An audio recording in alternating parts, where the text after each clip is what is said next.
Hello, I am Joshua P. Warren, and this is Joshua P. Warren Daily.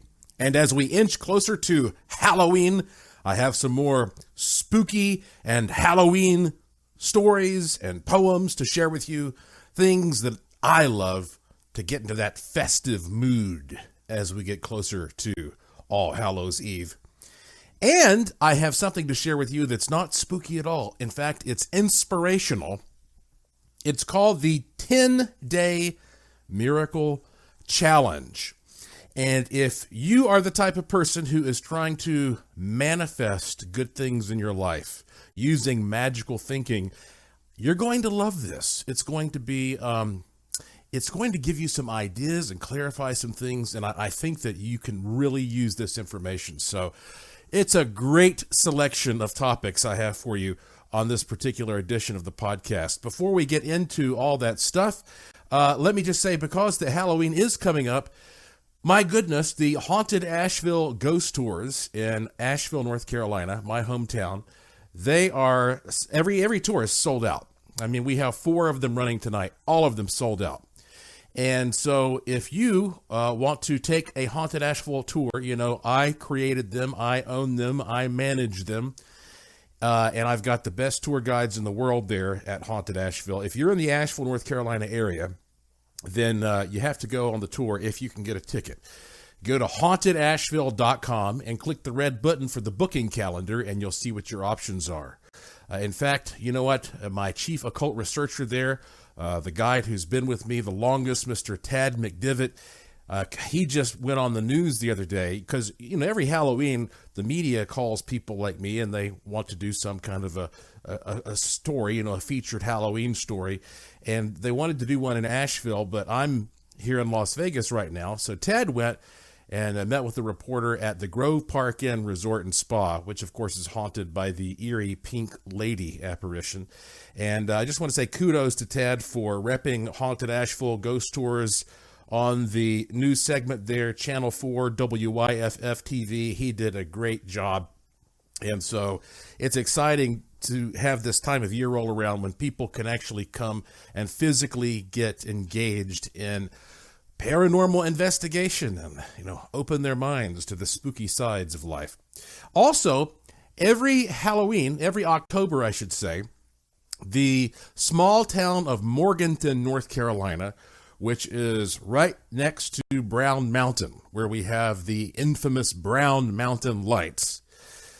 They run a tour for a couple of weekends called the Morganton Ghost Tour that they hired me to create for them years ago. So basically, I went to Morganton and I spent a lot of time there interviewing people, doing investigations, going through old records, and put this fantastic tour together that you can only experience like 2 weekends out of the year. And it's always the latter half of October. And so if you are near Morganton, North Carolina, and you want to take the Morganton Ghost Tour, I think tickets are only like $5. Yeah, they're practically giving the tickets away because they do this to bring tourists into the downtown area. But it's, let me tell you, it's a top-notch, 5-star, high-quality tour. I promise you that. Go to my Twitter, at Joshua P. Warren, at Joshua P. Warren, if you want to find the link to how you can go on the Morganton, North Carolina Ghost Tour this month. All right, so before I get into all of this fun, spooky, creepy Halloween stuff that we love so much, let me talk to you some about the 10-Day Miracle Challenge. And there is a lesson in this that is especially important for every single person who is trying to conduct a manifestation exercise. This is something that can make the difference between success and failure when you are trying to crystallize something magnificent. Okay, you're trying to make something just fall into your lap. You want the universe to just give you something. And, you know, you should never, ever doubt that it's possible for the universe to give you whatever you want, because it's all in there. The universe is a big, big thing. Anything that you can imagine, it's there. Whatever house you want, whatever kind of money you want, whatever projects that you want, even a healthier lifestyle can all be accessed, you know. these are all things that can be tapped into. Everybody can at least improve life using these manifestation techniques. So any help you get is great.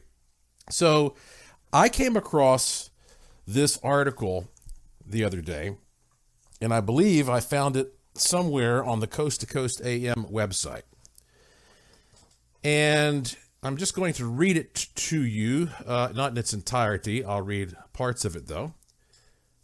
It's published on a website called humanparts.medium.com. humanparts.medium.com. That sounds like it could be a gruesome Halloween site, doesn't it? Human Parts. This is an article written by Mitch Horowitz. And I'll just start reading it to you. He says, an old friend studied physics in the graduate program at Columbia University.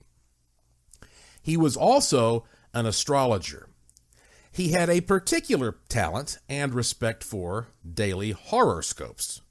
Yes, the same sun sign columns that run in daily newspapers and online. I questioned the method. Quote, it's a trick, he replied, but sometimes a trick works, end quote. Sometimes a trick works. Now I'm pausing for a moment to say, you might be wondering, what does he mean by that? But I think you'll catch on here. He goes on to say, most spell workers and practitioners of chaos or ceremonial magic would agree. In fact, the sole question that really matters in all mystical or therapeutic methods is, does it work? Often a treatment works or fails based on whether the wished-for outcome can reach you along established lines. Working with established lines is one of the subtlest and most important points in all of practical spirituality. It means you must pay attention to practical channels of arrival and fulfillment. Okay? So this is the big thing, the big key that you need to keep in mind. This concept of established lines. And he gives an example. He says, in 1910, this man named Wallace Wattles wrote in a book called The Science of Getting Rich, this excerpt, in creating, the formless seems to move according to the lines of motion it has established. The thought of an oak tree does not cause the instant formation of a full-grown tree, but it does start in motion the forces which will produce the tree along established lines of growth.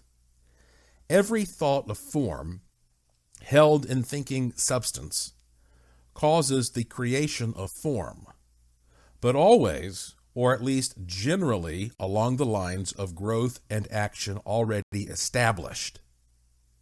The thought of a house of a certain construction, if it were impressed upon formless substance, might not cause the instant formation of the house, but it would cause the turning of creative energies already working in trade and commerce into such channels as to result in the speedy building of the house. And if there were no existing channels through which the creative energy could work, then the house would be formed directly from primal substance without waiting for the slow processes of the organic and inorganic world. Okay, so did you get that? What he's saying is that when you want to create something, it may not just poof appear as if a leprechaun has dropped it at your feet. That it is going to appear for you according to ways and opportunities that make sense to you. He goes on to say here, in practical terms, this means that your goal is likely to reach you along familiar or pre-existing channels. For example, if you seek the cure of an illness, the likelihood is not that your illness will spontaneously lift, but rather that you will discover a network of treatments that will produce your recovery. If you are looking for work, the overwhelming odds are that you will make connections and find ideas and leads that will deliver you what you need. Less likely is that somebody will just walk up to you and hand you signed and sealed exactly what you need. Some practitioners of chaos magic take this principle a step further. When prescribing a spell or ceremony, which is really just a ritualized intention, no different from positive mind or new thought methods, they insist that in order for such operations to work, there must be a clear avenue of arrival. For example, if you wish for love, but dwell as a hermit, well, there is no obvious channel of delivery. But if you wish for love and then actively circulate among people, you are providing an established means or channel for your fulfillment. So from here, he goes on to say, each individual must study and consider this step for themselves. Are you asking for something that fits the context of your life, practices, and habits? Is there a foreseeable means of delivery? Or, put from a different perspective, are you neglecting or overlooking patterns of delivery? Or perhaps the very arrival of what you want simply because it reaches you in unfamiliar ways? He writes, I recently devised an exercise to help people work with this principle. I call it the 10-Day Miracle Challenge. It is very simple, but as the title implies, potentially very powerful. And it works according to these 6 steps. Are you ready for the 6 steps? And by the way, you don't have to write all this down and scramble. If you have access to the internet, you can go to my Twitter page at Joshua P. Warren. And I posted a link to this article as well. So you can go just copy and paste this material. Number 1, decide on something that you truly and passionately want in your life. And by the way, I think that, it's important to put the word passionately in there because you need to have an emotional sort of investment in the outcome of a situation. It's one thing to say, I want a new car, but it's another thing to say, like, I want a red Toyota, and that smells brand new, that is fuel efficient, that has a great sound system, and you start like envisioning all of the adjectives and descriptions that sort of make this thing come to life in your mind. But anyway, number 1, decide on something that you truly and passionately want in your life. Number 2 is write it down. Your wish should be easily boiled down to a single sentence, such as, quote, I have a peaceful new home nearby, end quote. You hear me talk about this all the time as well.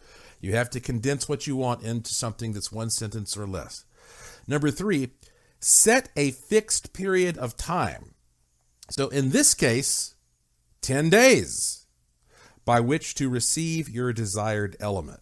Now, this one is one that's usually up in the air when it comes to manifestation because people contact me and they say, well, how long is it going to take for this thing that I wished for to manifest? And I'm actually going to share with you one of my responses because if you go to wishingmachineproject.com, over on the right side in red letters, it says click here for FAQ. And even though these are frequently asked questions regarding the wishing machines, a lot of this information applies to many different forms of manifestation and manifestation tools. So for example, how long is it going to take?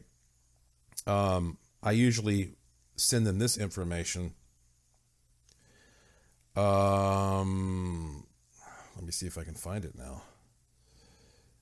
Because everything is everybody's different and every situation is different. Okay, here we go. This varies greatly on a case-per-case basis. We feel it depends on how many factors in the universe must rearrange themselves to conform to your specific desire. In our experiments, some things happen almost instantly. Other things that are more complex can take weeks, months, or years, depending on the magnitude.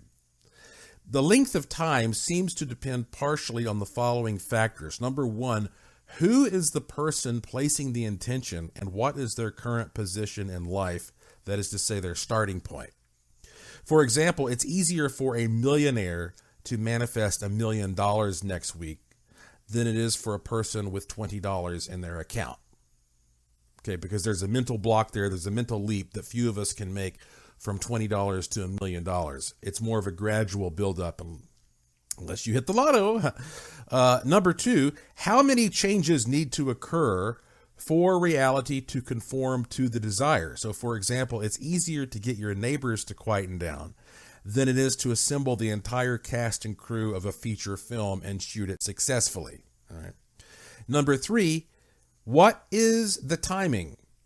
That is, how many opposing factors are working against you? For example, it's easier to wish for a front row seat at the Super Bowl during the off season rather than waiting until the day before the game, right?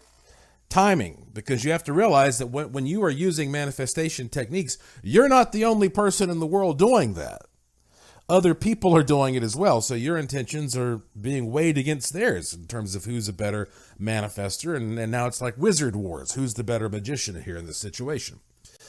So that is something that I just wanted to point out when it comes to what you should generally consider regarding timing. So that's why this makes his proposition especially intriguing as an experiment, because he's saying, for this one, set a fixed period of time, 10 days. Say this thing is going to happen in 10 days. So here are the three things we have so far. Number one, decide on something you truly and passionately want in life. Number two, write it down. Okay, one sentence or less. Number three, set a fixed period of time, 10 days for this one.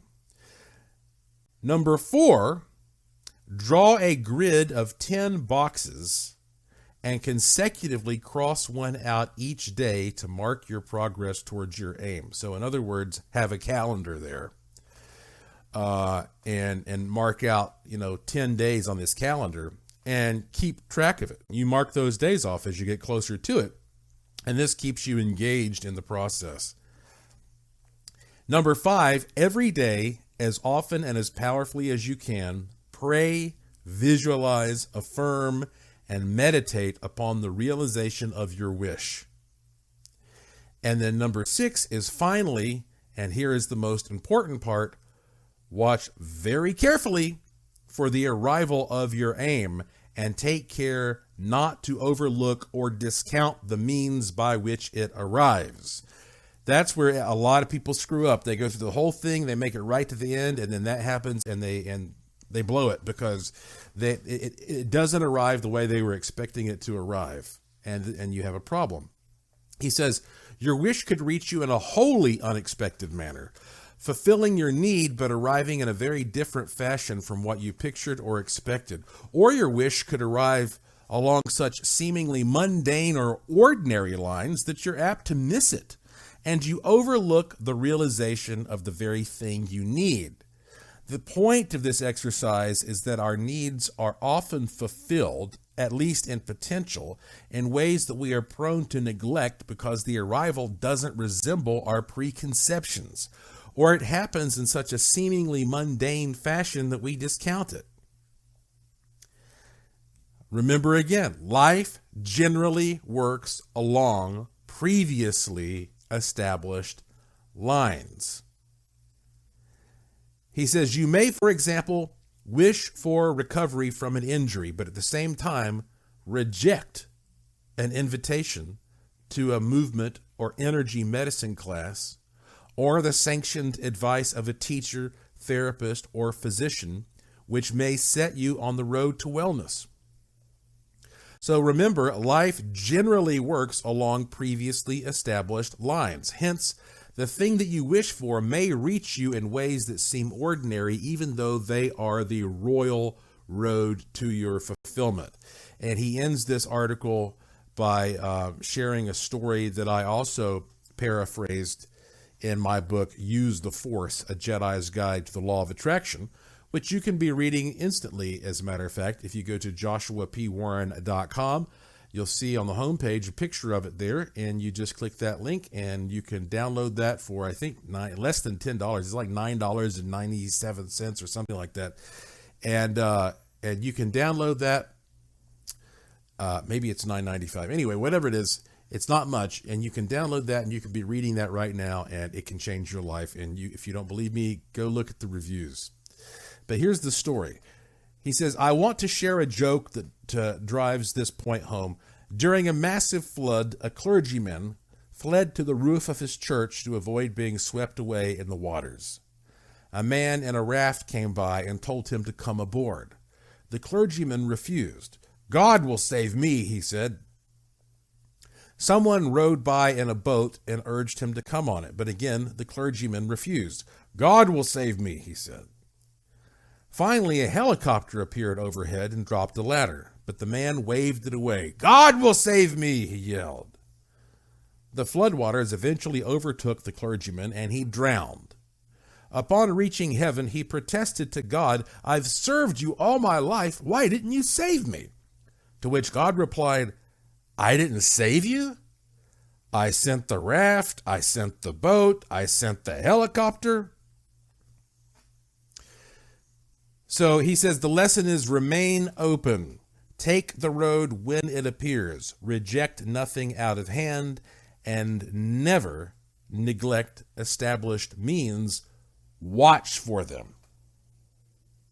Now, if you grasp that, and you really take that to heart, and you let that sink in, that is an extremely powerful key to success, to manifest whatever you want. And these tools that you have they're great tools. If you have a wishing machine or a wand, or you have the psionic dematerializer, the bad buster, some people, they love to use potions, your crystal work, whatever tool you're using. Ultimately, all you want is to achieve some kind of a result. And so the tool is only able to direct what you put into it. And so what you have to do with your mind is make sure that you frame the things that you're looking for in the context of things that can be received, even though they don't have to come the way you demand that they come. People contact me and they say, I want to win the lottery. And I say, well, you know what? Some people win the lottery and they get $1,000. Some people win the lottery and they get $100 million. It depends on what kind of lottery. You got to get more specific. You can't just say, I want to win the lottery. How much money are you looking for? Let's start there. Okay. Is the lottery the only way you could get that kind of money? Or does the universe possibly have other things in mind that you couldn't even imagine, other ways of bringing this to you? Because what do you want to do with that money? Let's skip the money. What do you want? A new house? You want a new car? You just want to be out of debt? Well, okay, fine. Let's jump to what you want. Okay, you got to whittle it down to that degree. And it's really, really important also that when you use a manifestation method successfully, that you don't turn around and then throw it under the bus and deny that you used it. Because I think that part of the lesson that we're supposed to learn here in this classroom called life is that when you find something that helps you, then you have a duty to share it with others in some form. And, that's one of the great things about this podcast. This podcast is free. You don't have to sign up for anything. Anybody can click this link and listen to this free podcast, and I can give you all kinds of information like I just did. Now, if you choose to go further than that and you want to go and buy something physical, well, that's different. Now we're talking about a physical product, and that goes through a manufacturing process, and there are expenses involved, and but the information is free. And things have helped me tremendously throughout my life. I don't have to tell you what a great life I have. And I share all this stuff with you, and some people get it and some people don't. But when you have success using some technique that can be thought of as magical, there is a principle that has often been stated in the history of magical thinking, which is if you use magic successfully to get what you want, and then you deny that you did that after the fact, well, then you'll lose everything. And because, again, you're betraying it. And so it's kind of like if somebody is, well, let's say somebody's suffering from a health problem. And they say, I've been to every doctor in the world and I can't figure out what the problem is, you know what? And then somebody says, well, here is a magical technique that maybe you want to try out. Okay. And the person tries out the magical technique. And a month later, the person is fine. The problem is gone. And the friend who gave the magical advice says, well, I guess it worked. And the person says, oh, no, that didn't have anything to do with it. Turns out a couple of days later, I got a call from this doctor, and he was the doctor that I should have talked to begin with. And he told me what I was doing wrong, and he gave me the right medicine, blah, blah, blah, blah, blah. And that is a betrayal of the magical thinking you used, because it was that magical thinking that may have helped bring that doctor to you to give you that realistic way of making your goal a real tangible externalized result. Okay. It's a certain mindset that you have to have in order for this stuff to work. And frankly, sometimes, and this is a taboo thing to say, but I found it in my own life. Sometimes, even though it's wonderful to take advantage of free information, and I give away a lot of free information, but sometimes I think that people have to buy something in order for it to work. Because if you buy something, that shows you are investing more than just money into it. You're investing some of your mental attention that is necessary to get this thing working. So it's kind of like, there are times when I have done programs where, like a speaking engagement for an hour or two. And the thing is, I could have easily done the engagement for free. I was doing just fine financially. I didn't need anybody's money. I could have happily got up there and done it for free. But instead, I decided to charge, $5 or $10 or $100, depending on the situation, because that is going to change the type of person who is willing to come in and sit down. You're going to get different levels of people who are more or less serious. And if you want serious stuff, money can be a good filter for that, because people have to take a little bit of a risk and put a little bit of mental energy and faith into what they expect to achieve. Otherwise, they're just going to throw up their hands and say, well, that was just some cheap bullshit anyway, right?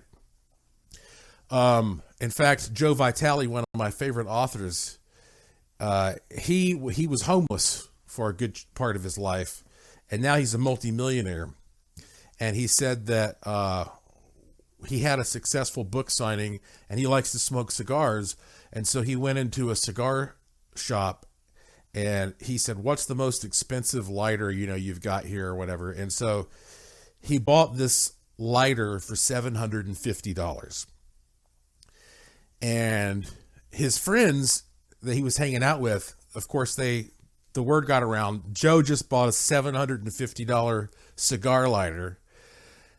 And they thought, like, this guy has lost it, because, you can get a match that costs you a penny and light your cigar, right? Or, Bic lighters are a dime a dozen. You can just bum a light from somebody. Why would you do that? And he said he didn't do that because that it made sense from some kind of like a financial standpoint. He did it because mentally it made him feel like money was no object. And it's that feeling that starts to attract abundance and prosperity. It's people who get worried all the time and pinch every penny and stay all tense and focused on things. Those are the people who stay poor their whole lives. But when you come to a point where you're not so wound up and so tightly attached to money, you start creating that feeling of comfort and relaxation and confidence. And that's what law of attraction is about. When you have the feeling that I am an abundant, prosperous person, then that is what is going to be reflected to you. And it may take a little time for you to set the tone, especially if that's a big reversal or a change for you. But it's all of this is about the mind. That's why when you go to wishingmachineproject.com, the website doesn't say wishing machines. It says mind machines. Mind machines. These are mind-powered machines. And it's all, just like with the computer, garbage in, garbage out. You've got to put the right mindset into these things. And it's all experimental because everybody's different. Everybody's unique. But that's what I do. And so that's all I'm telling you. That's what I do. All right. So I hope you found that interesting. And I hope that stuff helps you out as you continue doing your own personal experiments in whatever way is satisfactory to you. Now let's get on to some of the more spooky, traditional Halloween stuff, shall we?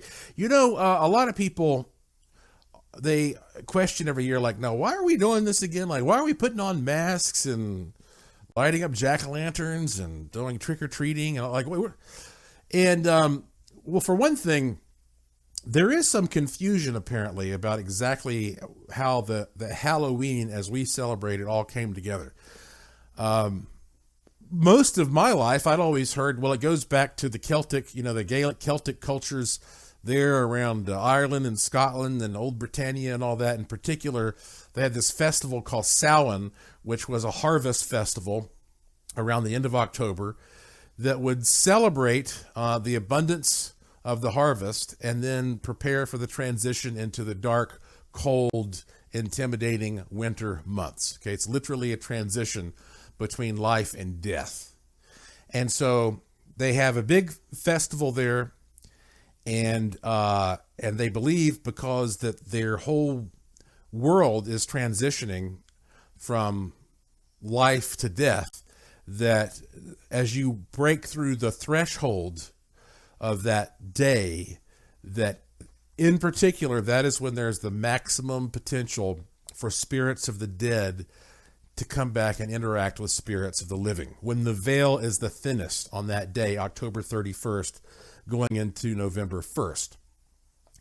And that when that happens, some good spirits are going to come back, but a lot of bad, mischievous spirits are going to come back. And those are the ones that you have to be concerned about.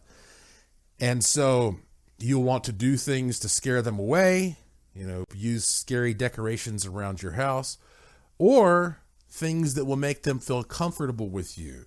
So if you run around and you're dressed up like some kind of ghost or scary creature, they're not going to pay any attention to you. They'll just think you're one of them. And they'll move on to some, innocent young victim and attack that person. And so this is where sort of the idea of wearing masks comes from, and then going around and asking for people to give you a treat, which is like a little sacrifice. That's what you would do in the old days, especially with people who are practicing magic. You hear me talk about it with minions. If you're going to create a minion, well, you have to feed it something. You reward it with something. You give it something that symbolizes your appreciation for that minion. And so that was always sort of my understanding of where most of the imagery of Halloween comes from. It's funny, though, I looked it up again today here on Wikipedia, and Wikipedia it's currently stating that there are some people who are claiming that maybe Halloween was more of a Christian idea altogether.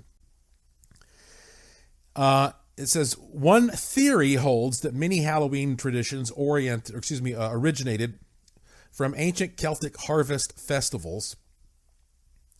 Other scholars believe, however, that Halloween began solely as a Christian holiday separate from ancient festivals like Samhain. Well, that's intriguing, isn't it? Because the name certainly is a Christian, of Christian origin. It's called Halloween because November the 1st in the Catholic Church is called All Saints' Day. It's a day to honor all the saints, known and unknown, that have ever lived throughout history. Okay? And so they call that the Hallowed Day. The Hallowed Day.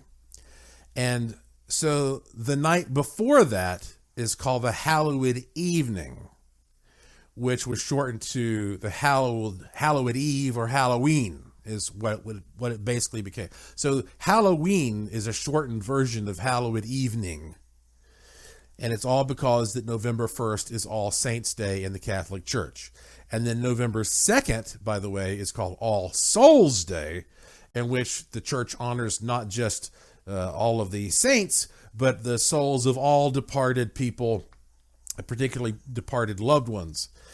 And so, it seems pretty obvious to most people who study this stuff that this is an example of the Catholic Church taking a bunch of traditions that already existed in the pagan world and then adopting them in some form, Christian, making them Christian-like or Christianizing or whatever you want to call it, these pagan concepts so that the pagan people could more easily transition into the Christian mindset without them being at war constantly. And I mean, this happens a lot. Look at Christmas, for example. They say that, the Christmas tree comes from this exact same situation where you had pagans who were worshiping nature spirits and they would worship a tree like an evergreen. And then there was one of these religious figures, a pope or a bishop or whatever, who said, look, we could go to these people's land and say, oh, that's your holy tree that you like, you pagan scum, and we could cut that tree down, and then they're going to hate us. And then we're just going to fight, and that's not going to get us anywhere. Or we could go in and we could say, oh, this is your special tree. And then we could consecrate that tree and say, now this is a Christian tree. So they kind of ease them into Christianity by consecrating what they are already into, instead of outright telling them, you're wrong, and if you don't believe like we do, you're going to hell. So a lot of what I think our current Halloween traditions are based upon that idea of this, strange adoption of some of those pagan things that have a bit of a Christian spin on them. And, mainly though, in this country, especially here in the U.S., it's a time for people to have some fun and let off some steam and, just party and get a little mischievous. I know that there are a lot of truly terrible things that can happen on Halloween, but hey, that's any day, right? And I also have mentioned to you, it's funny to me how many people I know who were born close to Halloween, whether it's October or November, but certainly late October and early November, who are really, really into paranormal stuff. And it's not just a matter of meeting people. It's also a matter of just sort of my family and my genetic situation. For example, I'm a Scorpio. I was born October 25th. And so Scorpio, it starts there in late October and it goes into early November. And my mother, I have, of course, my parents, and I have one sibling, my sister Jessica. My mother is a Scorpio. My sister is a Scorpio. And I'm a Scorpio. My mother-in-law was a Scorpio. My sister-in-law is a Scorpio. Many of my friends are Scorpios. As a matter of fact, Dr. Mulder, Dr. Mulder, the man who builds the wishing machines, his birthday is October the 31st. He was born on Halloween. And, Scorpio is considered one of those signs that is just sort of naturally into spooky, strange, supernatural stuff. In fact, I was looking up who are some other people who were born on Halloween. And there are actually a number of famous people. Here are just some. Peter Jackson, of course, the director of big blockbuster movies like the Lord of the Rings series and The Hobbit. We have here Vanilla Ice. I'm sure he and Dr. Mulder have a lot in common. We have, I'm just sort of scrolling down here, Dan Rather, the journalist. John Candy, great comedic actor. Rob Schneider, another comedic actor. Michael Landon, a very famous actor. In fact, you may recall Michael Landon back in the 50s starred in a movie called I Was a Teenage Werewolf. I think I saw that one a long time ago. I don't remember much about it, but it was pretty funny. And one of my favorite movies, though, as a guy who was born in the 70s and grew up in the 80s, is the movie Teen Wolf with Michael J. Fox. I love that movie. And, it's a really cheesy 80s movie, but it's a good popcorn flick, and it just never gets old to me.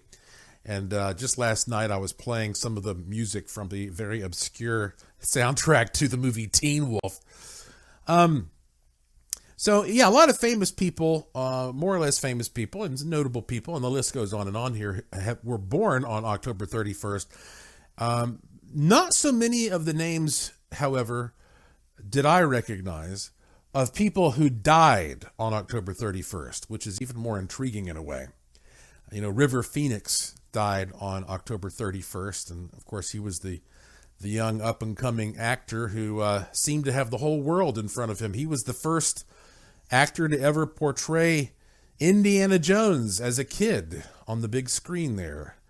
But he overdosed on drugs in Los Angeles on Halloween night. Of course, the most famous person who died on October 31st was Harry Houdini. And I've actually got some Houdini posters hanging up in my condo here in Las Vegas. And, he's hands down. He is the patron saint of all magicians and perhaps even entertainers in general.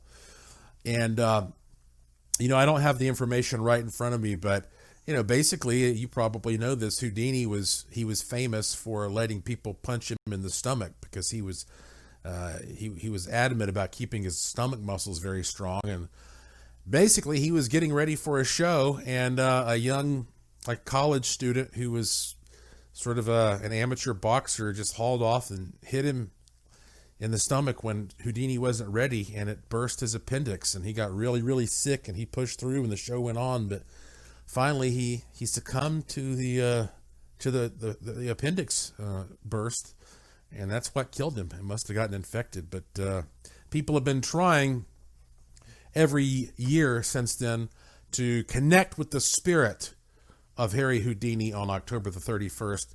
They say officially they never have succeeded, but I don't know. There's a rumor out there that his wife claimed that she was able to successfully contact him, and he gave her a little code word that was only between the two of them, so she would know for sure if he came back from the other side. Who knows? But anyway, let's explore this concept a little bit more. This concept of the Halloween culture, what it means to us. Does the veil really get thinner, and why do we have some of these traditions? Well, I want to play for you first here a legend that I actually played for you on this podcast last Halloween as well. Usually I run this around Halloween. So instead of me doing it over again from scratch, I am going to play this clip for you from my podcast that I did October of last year, 2019. And this is one of my favorite little Halloween tales. It is the tale of old Stingy Jack. Here we go.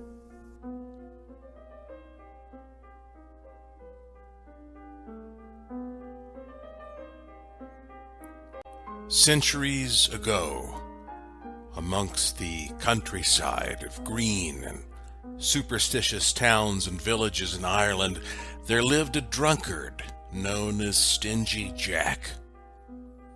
Jack was known throughout the land as a deceiver, a manipulator, and a dredge on his community. On one fateful Halloween night, typical of Jack, he was drunk and wandering through the countryside on a moonlit evening when he stumbled upon a shadowy body lying in his path. And to his surprise, the body, with an eerie grimace on his pale face, rose suddenly. And the figure said to Stingy Jack, "I am the devil, and I have finally come for you. You knew this day would come." "What do you want with me?" exclaimed Jack. "I'm here to take your soul down to hell," said the horrible, grinning figure. Jack seemed to accept his fate, but he said to the devil, "Well, then please at least just give me one last drink of ale before I go." Well, the devil, always up for a good time, said, "Okay, yes, fine then. Let's go to the pub for your last ale." Well, they had a good old time, drinking up a storm for hours. And finally the tab came due, but Jack didn't have a penny to his name. So he said to the devil, "You're a great and powerful magician. Let's see if you can turn yourself into a silver coin we can give this barkeep." Well, the devil was happy to show off and oblige, and he transformed himself into a silver coin. Well, Jack quickly stuffed that coin into his pocket, where he always kept a crucifix. And this trapped old Satan. His power was gone next to a crucifix. The devil begged Jack to let him go free, but Jack said, I know my inevitable fate, but I'll only release you if you grant me 10 more years on this earth." The devil had no choice but to agree. Now, you'd think old Stingy Jack would have changed his ways, but he did not. Some say he got even worse. But time flies by, and Halloween night, 10 years later, old Jack was wandering the moonlit countryside when once again his old friend the devil appeared next to a dark tree. "It's been 10 years, growled the devil. "Now it's time to go, Jack." And Jack bowed his head and said, All right, I know it's time, but at least give me one last morsel of food from this good green earth before I have to go." And the devil was strangely fond of Jack and said, "Fine, I'll give you one last morsel of food since you won't be getting it anymore forever." Now, they were next to an apple tree, and Jack said, "I can't reach them apples up there, but you are a great and powerful spirit. Can you please run up that tree and take me down an apple to feed this hungry belly?" And once again, the devil agreed to this request. But as the devil climbed up the gnarled branches of the tree, clever old Stingy Jack reached in his pockets and quickly surrounded the base of the tree with a ring of crucifixes. Well, Satan was mad as hell, mad that he had been entrapped again, and demanded his release. And as before, Jack made a demand that his soul never be taken by Satan into Hades. Satan had no choice but to agree, and so the devil was set free. Well, the years passed by. Time always wins. Eventually, the hard drinking took its toll on Jack, and he died in pain. And Jack found himself at the gate of St. Peter in heaven. But he was stopped. And St. Peter said, "Jack, because of your drinking and sinful life of deceit, you shall never be allowed in heaven. So Jack was immediately spirited down to hell. But there he saw his old drinking buddy, the devil, once again, and Satan said, "I have to fulfill my promise, Jack. You shall never be admitted here." And so Jack was not admitted to heaven or hell. And the devil, with his eerie, vindictive grin, tossed a fiery ember into an old hollowed-out turnip and gave it to Jack. And the devil said, "You shall miserably wander the earth forever, never at rest, always weary, with this lantern, your only light, a warning to all those fools who think they can somehow outsmart God and the devil." And to this day, on some dark, clear nights, especially around Halloween, you'll catch perhaps a glimpse of old Stingy Jack with his lantern drifting about the hills and glens. All he really wants is a rest that shall never come, because he is doomed to this fate for all time. Those who see his apparition shudder and rush their children inside. He's old Stingy Jack with his lantern, or as we now call him, Jack of the Lantern, or Jack-o'-lantern. And that is the story of the Jack-o'-lantern. Happy Halloween, everyone. There you go, and now you know the story of the Jack-o'-lantern. That's why we take a pumpkin and carve a face in it and hollow it out and put a candle inside. So they say.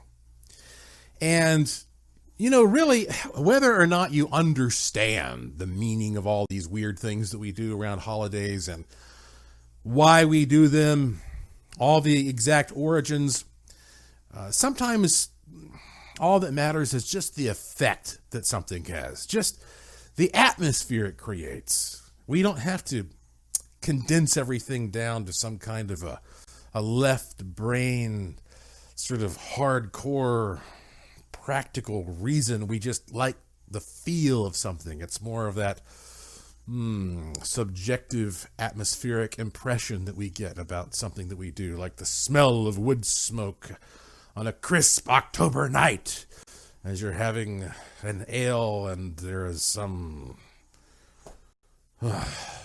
ghoulish apparition floating down the street. And I like capturing the fun of all that in words best I can. You know, growing up in Asheville, North Carolina, Asheville is in the heart of the Blue Ridge Mountains in western North Carolina.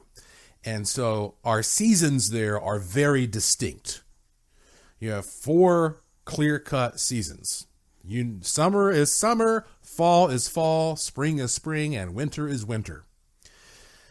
And not to say that the whole weather system's not screwy these days, but, you know, a lot of places don't have distinctive weather like that. When I was in Puerto Rico, for example, it was basically summer year-round. And then there are other parts of the U.S., you know, Lauren is from Texas, and she was telling me, you know, near Texas where she grew up, there weren't many seasons and stuff like you have certainly in these temperate regions like around the Blue Ridge Mountains and the Smoky Mountains. So I have always thought that where I grew up was probably one of the more quintessential Halloween-oriented towns when October 31st was on the horizon. In fact, I always have been told that you have to remember when the Europeans came over here to settle, the first place they tried to settle was North Carolina. And as I mentioned in one of my last podcasts, the settlers all vanished It's now known as the Lost Colony. Nobody knows what happened to them. And then eventually, not long after that, there were some settlers that came in a little north of what we now call North Carolina to Virginia, and against all odds were able to take root and to create the first successful settlement there at Jamestown in Virginia. So my point is that the neck of the woods where I'm from is that area where all the first Europeans went to. Even the Spaniards went through there on their way up from Florida.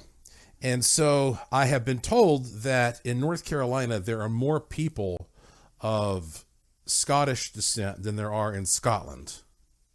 Because the Scots-Irish, they really felt comfortable in Western North Carolina because the land looks very much like the land over there. So it just goes to show why North Carolina, Western North Carolina in particular, would be one of those places that would have closer ties to the Gaelic, Celtic, old, ancient, old world traditions related to Samhain and the Harvest Festival, etc. So I tried to capture some of that in this novel that I wrote years ago called The Evil in Asheville, because the word Asheville has the word evil right in the middle of it, Asheville. And it's a nice, big, thick novel. Let's see, it's looks like it's 340 pages, something like that. The Evil in Asheville. You can get this thing on Amazon.com, and everybody just loves it. But there is, the book takes place right around Halloween. And, in fact, you know what? Let me just do this. I'm going to read to you the back of the book. Asheville has a secret. It stays locked away in a room deep within a demonic castle, looming darkly above the city below. Few know what it is, and those who do are afraid to say. They call it simply the Horror. It has brought malign wealth and unchallenged power to those who control it. Unchallenged, that is, until he came along. He was a stranger, as steely and mysterious as the castle itself. No one knows his name or the place he calls home, but he will do whatever he must to face the sinister forces lurking within the Gothic fortress walls. Through land, air, and water, he will struggle to reach his goal, unraveling the city's bitter enigmas along the way. Shrouded by mystique, sorcery, and the towering Blue Ridge Mountains, he has a fateful rendezvous with unspeakable wickedness. His life at stake, an entire region against him, he'll go to any lengths to find and destroy the evil in Asheville. Yeah. If you're not running to Amazon right now, tripping over your cat, spilling your coffee, to punch the Buy It Now button on The Evil in Asheville, a novel by moi, then I have to question your priorities a little bit. But anyway, here is this section of the book that I wrote where I was describing Halloween settling in, what it's like where I'm from on October the 31st. Here is a passage, and this is one of those that I read last year, so I'm just going to replay it for you. Here is me reading this passage from my novel, The Evil in Asheville. October 31st. It was like the earth had died for a night, and on its last exhale, as the life slipped away, the darkness of the other world had oozed into the void left behind. Ever so gently, the sun had submerged into the grave of the horizon, leaving behind a cold blue world to fend for itself. The leaves and trees were dry and crackly, and the air was so thin that it could not restrain the spirits of the dead, unleashing them into the helpless realm of the living. The color black had never looked blacker, and the lustrous moon above, a mangy cat at the side of the road, and the fire in a jack-o'-lantern's eyes never looked more sinister. The sky above felt bigger and bleaker than before, its infinite mystery overwhelming. and within each shadow, a spectral predator lurked and waited, watching, always watching. But amongst the more substantial, underlying malevolence of the night, frivolities danced about its crust. There were rubber bats flapping from bands of elastic, fabric ghosts hanging from trees, grinning gap-toothed pumpkins at every doorstep, and the people, the people. It was like the world had turned inside out for a night, and all of society filled the streets. Both children and adults were decked in costumes of every kind: witches, goblins, werewolves, Frankenstein monsters, and grotesque, slashed faces strolled every lane. Plastic cauldrons of candy sweets abounded. Houses were mummified with soaring rolls of toilet paper. Dry ice fog rolled off green fountains of punch, and floating apples were bobbed for from wide, germ-filled vats. In ghoulish garb, storytellers sat around lapping campfires, relating creepy tales of the past. Stories of hooks and hitchhikers, spook-infested houses, heads in bags, cold-blooded murders, and pranks gone terribly wrong. All of them true, of course. And at Helen's Bridge, teens gathered to spot the ghostly mistress, perhaps to find her handprint burned permanently into the finish of their cars. At other places, like the secluded, vacant water tower, the open cut, or Spivey Mountain, some of the more bold searched to find Satanists absorbed in their cursed rites, a human sacrifice splayed before them.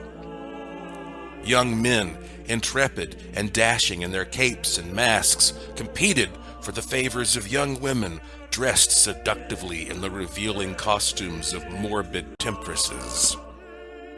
Smoke, candy, mischief, tales, spirits, ancient evil, and the crisp air. This was Halloween.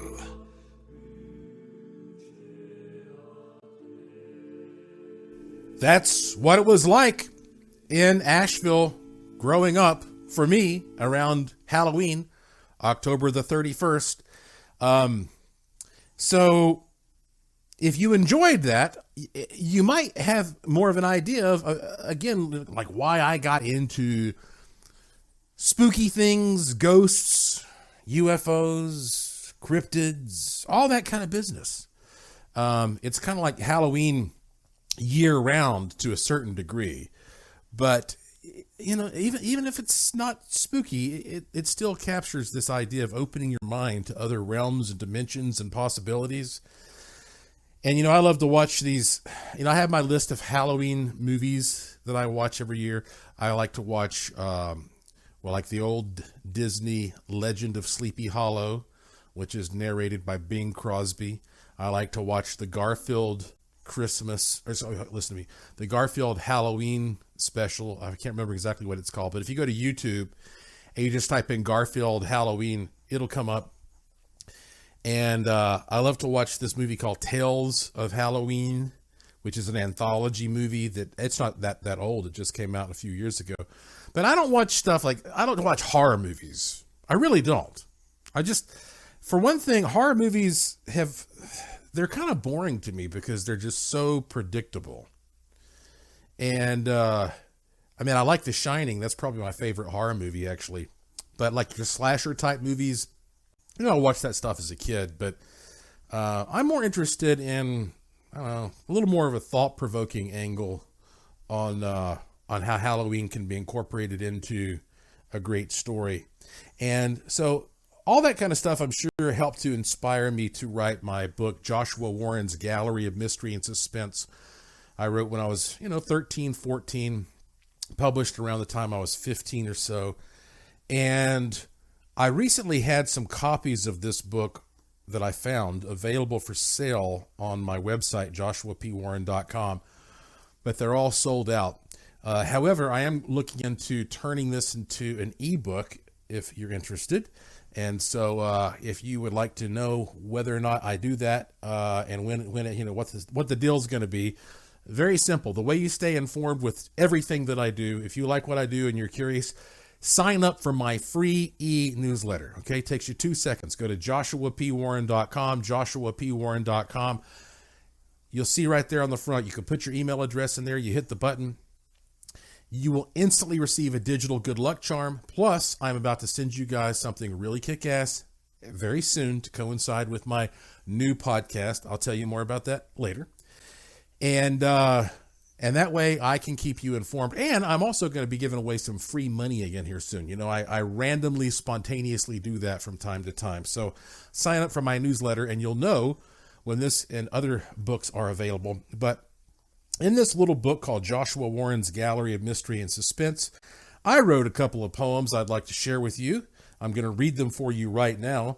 Of course, on my last podcast, I read some wonderful poems by Jack Prelutsky, his book, Nightmares, Poems to Trouble Your Sleep. So I am certainly no Jack Prelutsky, but when I was around 13, 14, I wrote these poems. The first one here is called The Halloween.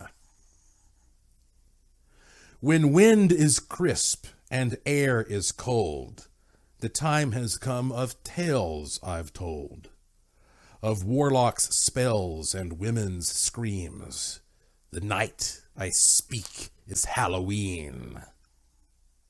'Tis on this night God set aside for Satan to redeem his pride, to use the spell the witches hold, to free all of the condemned souls. This witch's Sabbath, it may seem, would only come upon one's dream. But on one night of every year, the demon's horror shall appear, and spirits will fill all the sky to roam the place that they have died. The cemetery is a place that wise men leave with quickened pace, for once the spirits have appeared, the fate of man you will not hear.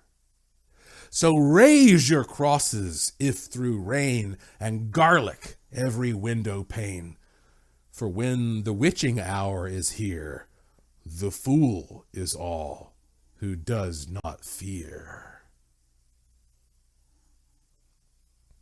And then I wrote this poem also in Joshua Warren's Gallery of Mystery and Suspense. This poem is a little bit longer. It's called The Walk Down Stockburn Lane. Right in front of left, now left in front of right. My heart was pounding wildly as I walked the lane that night.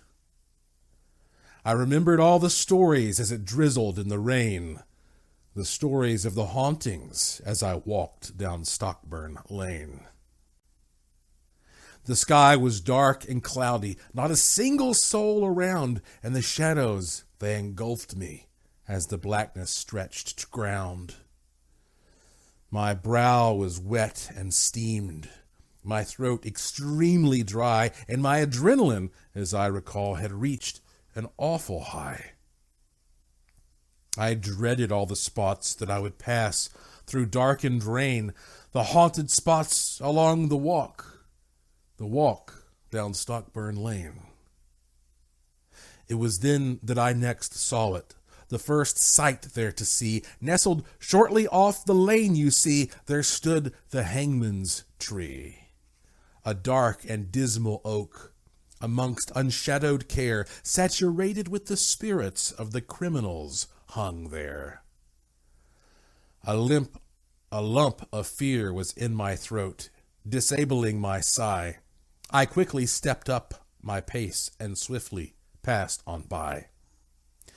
A fraction of my fear was gone. I became a bit more sane. But dreaded spots were still to come, the spots on Stockburn Lane. Now, as my walk proceeded, the rain was pouring hard, and up ahead I saw the next. It was the old graveyard. A powerful bolt of lightning struck in the distant land. 'Twas then I glimpsed the tombstones and the hauntings were at hand. I heard a shrieking, screaming, and in terror froze at that. But in the lightning's after strikes I saw 'twas just a cat. I upped my paranoid pace, frozen with fear and rain, and I evermore bedreaded so this walk down Stockburn Lane. My walk, it seemed eternal, an everlasting hell. The cold and rain did weaken me, and once I almost fell. Lightning flashed and thunder cracked from far up in the sky, and finally, through tired run, I passed the graveyard by. Now, up ahead lies one more spot of deadly rumored tale. Just one more spot to overcome, to conquer, live and well. 'Twas the scene of an accident that took place long ago. A stagecoach ran out of control and plunged the drop below. Now when the wreck was found, not one man was left undead, and their spirits still roam at the scene, or so the legend said. I now arrived upon the scene, now lushly grown and black, and the place it lingered on me like a hot breath on my back. I tightly closed my eyes and pressed on in frightful hurt, till I felt my feet leave cobblestone and run to rock and dirt. I opened up my eyes, surprisingly to find that in my fearful hurry I had left the lane behind. I sighed with great reliefment. My heart calmed to a pace. Finally I had passed it, that superstitious place. I continued homeward, therefore, with just drizzling left of rain, to leave behind the haunted spots of the walk down Stockburn Lane. So, hey, there you go. Again, 1314 when I cranked that one out. Joshua Warren's Gallery of Mystery and Suspense. There are some short stories in here. Williker's Bones, Troll's Shop, Anthropopaget, Night of the Grim Reaper, The Shadow Man, The Deepest Grave of All, The Legend of Buzzard Rock, Within the Tombstone Writing. Some good, pretty good stuff here, really. Maybe adaptable now. Maybe Netflix will come calling. Well, hopefully that helps to get you a little bit more into the Halloween spirit. But you know what, folks? I have a brand new book that I just finished. I just got it back from the printers. And I'm going to be telling you finally what this book is about. Yes, it's spooky. It's got ghosts. It's got aliens. It's got some of those things that are a little too bizarre to neatly put into a category. It's got all that stuff. And I'm going to be officially revealing it. Oh, I'm thinking maybe probably Wednesday is what I'm thinking. We'll see. We'll see. But definitely in the next few days. So you want to make sure that you stay in touch with this podcast, however you do it, however you get notified. You want to subscribe and do that. And they're still telling me that October 22nd is the goal date to launch my new podcast. Let me explain something to you, by the way. I'm going to give you a little bit more information about this new podcast.